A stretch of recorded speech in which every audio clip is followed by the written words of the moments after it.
Hey, welcome to The Explainer. Our goal here is pretty simple. We take tricky topics and make them easy to grasp with some clear visuals. So you've got your data, right?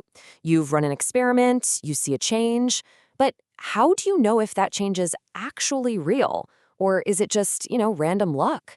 That's the big question statistics helps us tackle.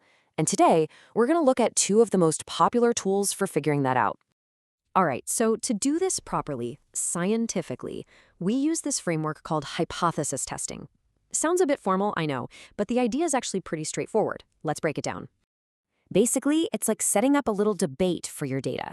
On one side, you have the null hypothesis. This is the default position, the skeptic in the room that says, nope, nothing's happening here, no real effect. Then on the other side, you've got the alternative hypothesis, and that's your idea, the new claim you're hoping to prove. And here's the key thing to get your head around. We're not actually trying to prove our new idea is true. It's more like a courtroom drama. We're trying to gather enough evidence to prove the status quo, that null hypothesis, is wrong beyond a reasonable doubt. If we can do that, our new idea wins by default.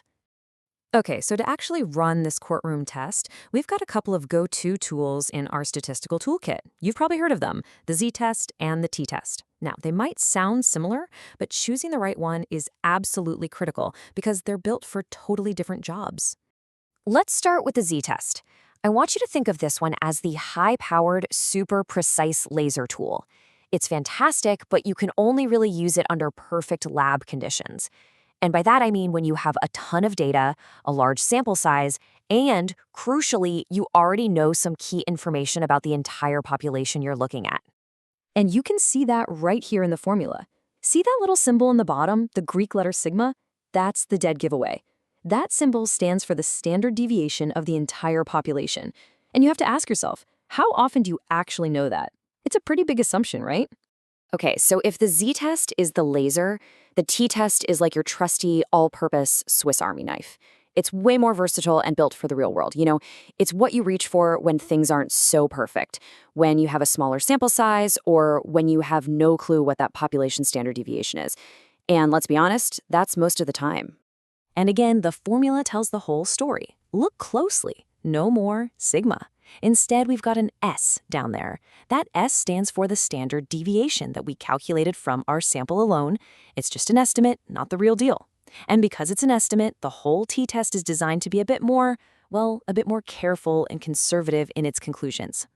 So the big question is, how do you actually choose z-test or t-test? It might feel a little overwhelming, but it really comes down to just a couple of simple questions. We can actually map this out into a super handy guide. Okay, here it is. This chart is basically your cheat sheet. You just follow the path. Do you know the population variance? Yes or no? Is your sample size big?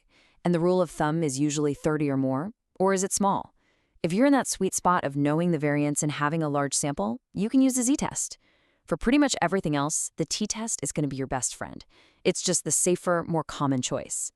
But wait, there's a catch. Before you jump in and use either of these tests, you have to check if your data is playing by the rules. These are called assumptions. Think of them as the pre-flight safety check. Things like, is your data roughly bell-shaped? Are your measurements independent of each other?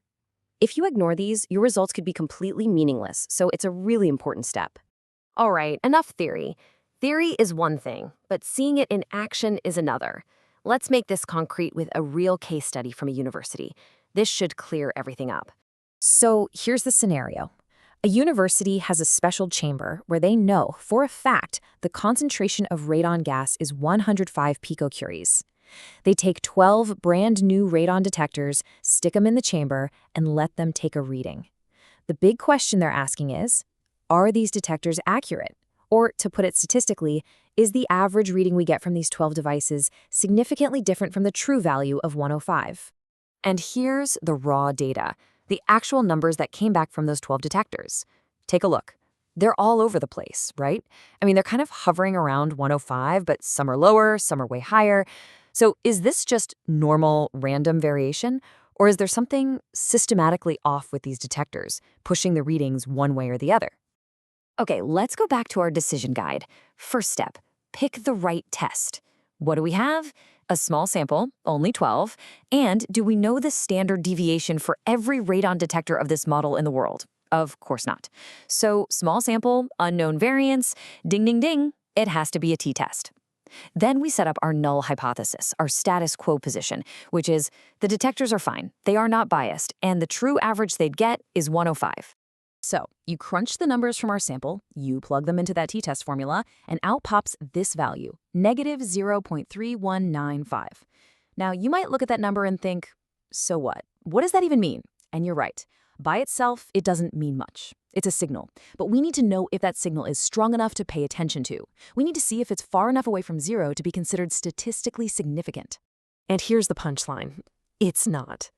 That value, negative 0.3195, is actually really close to zero. It's not nearly extreme enough to cross the significance threshold. So, what does that mean in plain English? It means we can't reject our null hypothesis. We don't have strong enough evidence to call these detectors biased.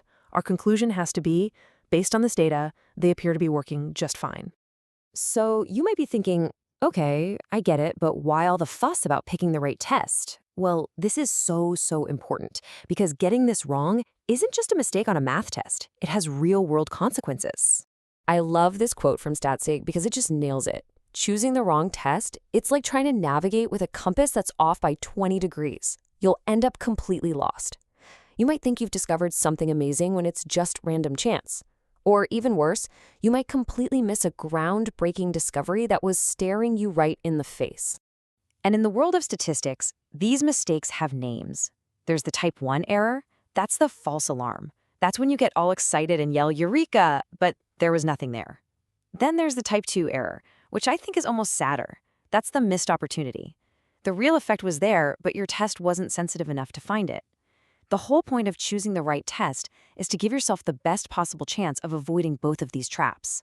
Look, at the end of the day, your data has a story it's trying to tell you.